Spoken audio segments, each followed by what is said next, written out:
Hi everyone, so today we're going to talk about why educators must be demanding in education. It is important to reflect on the characteristics about what makes a good educator because any type of educator is a leader. That is their job. The old-fashioned way of education with strict discipline and unyielding demands still works. Teaching students to respect their environment, elders, and themselves transcends outside of the classroom, and that is why we need bold, smart, and demanding leadership in our educators. Come into. The only way we're going to get anything done is to get everyone involved. And that goes for all of you.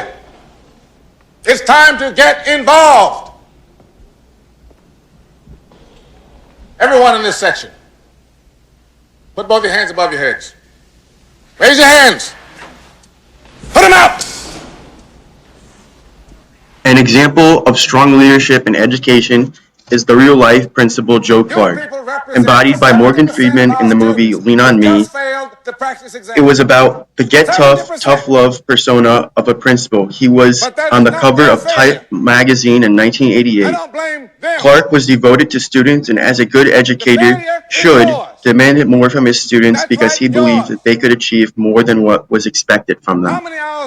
In the movie, he is shown as a tough, strict, no-nonsense principal who pushes their students to the best. In the clip, as you can see, he is talking to his staff and is explaining to them why they must push their students to achieve excellence. The kind of hopelessness and shame that makes those failing students throw up their hands at the thought of facing a world for which you have not prepared them. You are getting the merest inkling of the despair they feel when left to the mercy of the streets. Keep your hands up high. Now look around at yourselves. Turn and look at yourselves.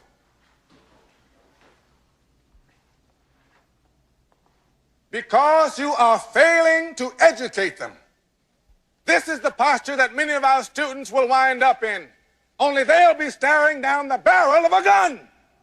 In the film Stand and Deliver, Jamie Eskelin, portrayed by Edward James Olmos, taught calculus at Garfield High School in a tough inner-city neighborhood of LA. His math program of success remains unmatched to this day because of his effective teaching skills. Than you do because of your name and your complexion. But math is the great equalizer.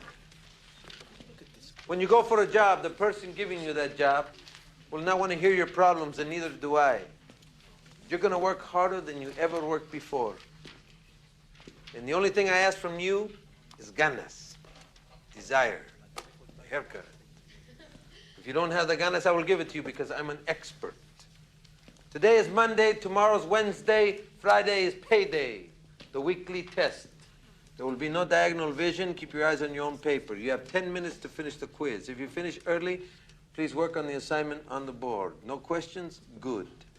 Eskelin's inspiring story success shows that high intellectual achievement is not reserved for the select few, but for all who are willing to put in the grit and listen to their educator.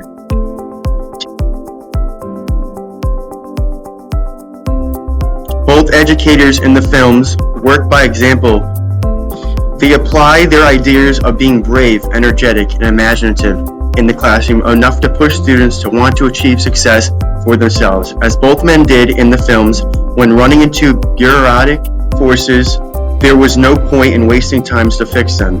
It is educators' job to work around them to help their students achieve success.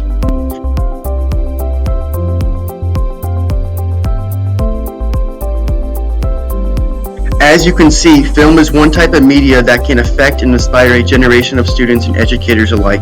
When I saw Lean on Me and Stand and Deliver as a young student, it made me appreciative for the demanding teachers I've had. Asking the important questions why educators must be demanding opens up a whole new conversation centered around pushing students to dream bigger and know that the only thing that could stop them in life is a willingness to work hard for their dreams.